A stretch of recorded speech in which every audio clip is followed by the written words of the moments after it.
আসসালামু আলাইকুম রহমতুল্লাহ। প্রিয় দর্শক, কেমন আছেন? আশা করি ভালো আছেন। প্রিয় দর্শক, প্রধান উপদেষ্টার মুখ্য সচিবকে জনপ্রশাসন বিষয়ক কমিটি থেকে বাদ। 24শে সেপ্টেম্বর 2025 7:15 দৈনিক ইত্তেফাকে এই প্রতিবেদনটি প্রকাশিত হয়েছে। প্রিয় দর্শক, জনপ্রশাসন ঊর্ধ্বতন কর্মকর্তা নিয়োগ, বদলি ও শৃঙ্খলার বিষয়ে পরামর্শ দিতে গঠিত জনপ্রশাসন বিষয়ক কমিটি থেকে প্রধান উপদেষ্টার মুখ্য সচিবকে বাদ দিয়েছে সরকার। মন্ত্রিপরিষদ বিভাগ মঙ্গলবার 23শে সেপ্টেম্বর রাতে এই কমিটি পুনর্গঠন করে প্রজ্ঞাপন জারি করা হয়েছে।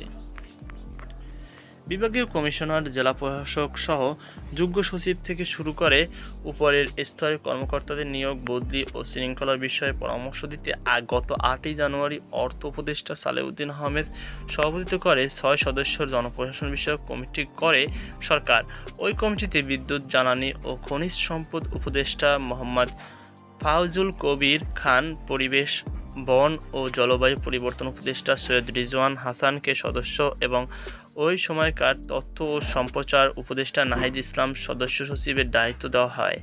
কমিটিতে মন্ত্রিপরিষদের সচিব, জনপ্রশাসন মন্ত্রণালয়ের সচিব অথবা সিনিয়র সচিব সদস্য হিসাবে রাখা হয়েছে। এরপর গত 26শে আগস্ট এই কমিটি পুনর্গঠন করে সৈয়দ রিজওয়ান হাসান কমিটিতে সদস্য সচিবের দায়িত্ব দেওয়া হয়। উপদেষ্টা পদ থেকে নাহিদ ইসলাম পদত্যাগ করায় নতুন তথ্য ও সম্প্রচার উপদেষ্টা মোহাম্মদ মাহফুজ আলমকে কমিটিতে সদস্য করা হয়। এই দিন প্রধান উপদেষ্টা মুখ্য সচিবকেও নতুন করে কমিটিতে সদস্য হিসাবে অন্তর্ভুক্ত করা হয়।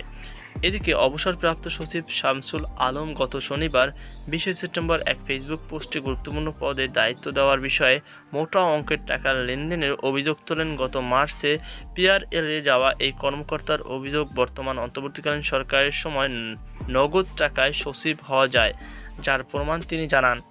শামসুল আলম ফেসবুক অভিযোগে তোলার পরদিন মোখলেছুর রহমানকে জনপ্রশাসন মন্ত্রণালয় থেকে সরিয়ে পরিকল্পনা কমিশনের সদস্য পদে বদলি করা হয়। এরপর জনপ্রশাসন বিষয়ক কমিটি পুনর্গঠন করল সরকার।